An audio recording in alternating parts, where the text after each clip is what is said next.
ធាไทยបំផ្លាញស្ថាបត្យកម្មសំខាន់ស្ទើរតែទាំងអស់នៃប្រាសាទព្រះវិហារ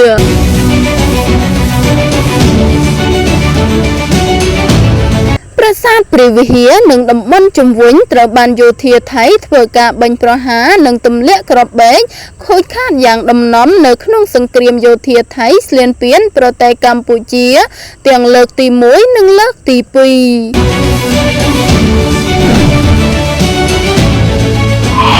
តាមរយៈសេចក្តីប្រកាសព័ត៌មានស្តីពីស្ថានភាពខូចខាតនៅរមណីយដ្ឋានប្រាសាទព្រះវិហារជាទីសក្ការៈនៅថ្ងៃទី12មករានេះក្រសួងវប្បធម៌និងវិចិត្រសិល្បៈបានបញ្ជាក់ថាការខូចខាតនេះបានកត់ត្រាចងក្រងចាប់ពីថ្ងៃទី24ដល់ថ្ងៃទី28ខែកក្កដាឆ្នាំ2025រួមមានការខូចខាតប្រាង្គប្រាសាទព្រះវិហារចំនួន142កន្លែងនិងតំបន់ជុំវិញចំនួន42កន្លែងរួមបញ្ចូលទាំងវត្តកែវសិក្ខាគិរីស្វារៈហេដ្ឋារចនាសម្ព័ន្ធសាធារណៈនិងអគារការិយាល័យអភិរក្សរបស់អាជ្ញាធរជាតិព្រះវិហារ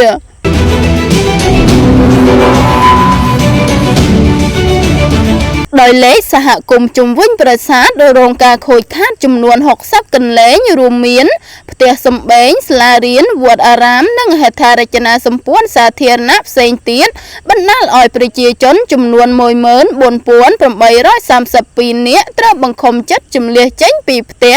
ការខូចខាតទាំងនេះត្រូវបានកត់ត្រាចងក្រងជាផ្លូវការដោយអាជ្ញាធរជាតិព្រះវិហារនាខែតុលាឆ្នាំ2025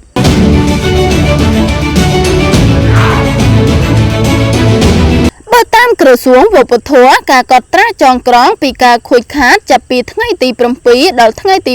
27ខែធ្នូឆ្នាំ2025បង្ហាញអំពីការខូចខាតធ្ងន់ធ្ងរលើសពីអ្វីដែលបានកត់ត្រាទុកនៅក្នុងខែកក្កដាឆ្នាំ2025យោងតាមភស្តុតាងរូបថតនិងវីដេអូដែលប្រមូលបានដោយអាជ្ញាធរជាតិព្រះវិហារក្នុងអំឡុងពេលបេសកកម្មចងក្រងឯកសារនាថ្ងៃទី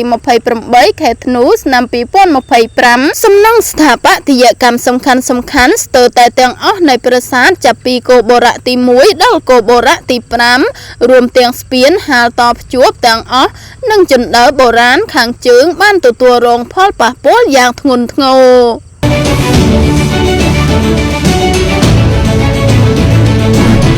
ក្រសួងវប្បធម៌បញ្ជាក់បន្ថែមថាការខូចខាតទាំងនេះគឺបណ្ដាលមកពីការផ្លងគ្រោះធនធ្ងន់ម្ដងហើយម្ដងទៀតនិងការទម្លាក់គ្រាប់បែកពីលើអាកាសចេញពី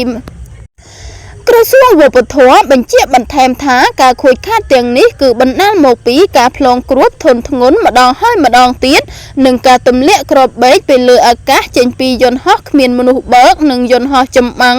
ដែលបានបាញ់សម្ដៅផ្ទាល់មកលើតំបន់បេតិកភណ្ឌពិភពលោកប្រាសាទព្រះវិហារ